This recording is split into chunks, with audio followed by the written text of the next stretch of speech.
Ever hear the statement, the customer's always right? Well, when you're a driver, a taxi driver, or PCO driver, or a ride-hailer driver, one of these ones that works on the modern apps, you have to keep that in mind, because you will get customers from all walks of life.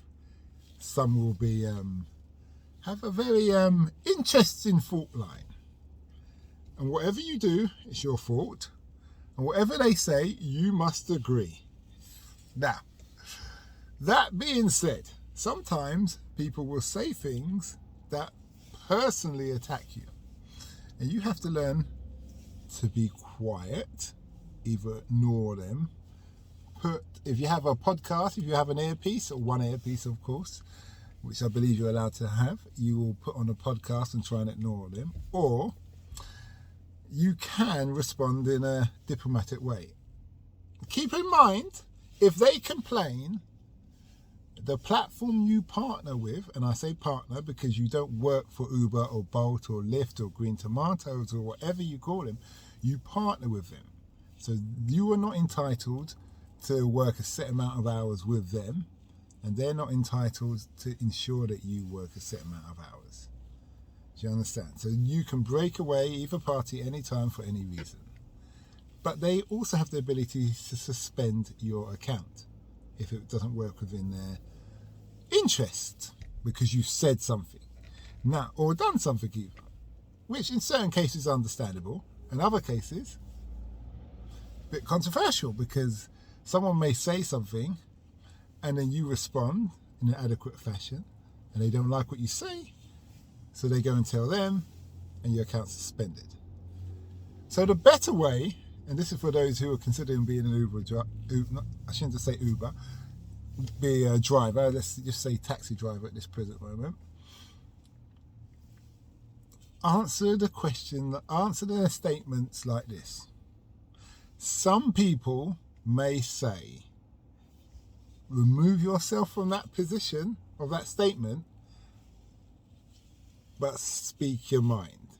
So you're not saying I would say that, you're just saying some people would say. And say it in the nicest, most comfortable, reassuring voice, or like, confused, have you thought of this? Because that's the best way I find to handle those kind of people. Now, on the flip side, you can get an aggressive person who just come back at you. And then you can do that middle class thing. I'm a bit confused. Are you saying da da da da da? And if so, could you explain to me how that makes sense? Because, call me slow, but I'm a bit confused. And see where they go from there. And other times you just ignore them. But this is, obviously, I'm doing vlogs about being a taxi driver, and I use it.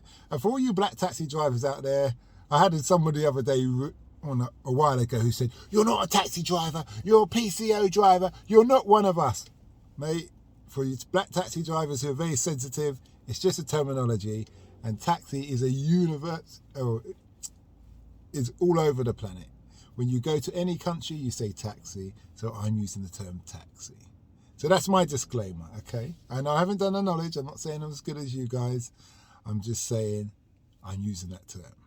So anyway, I nearly lost track. So all I'm saying, when it comes to these situations, it's a bit like what the military says, don't talk politics, don't talk religion. Because I've seen it before when it just blows up in people's face straight out of the hand. But I know at times people will say things or may say things that's really going to get a bee under your bonnet. I've had some very interesting comments about South Africa and black people and the apartheid on more than one occasion, along with other things. But we won't go there. So I just thought I'd share that.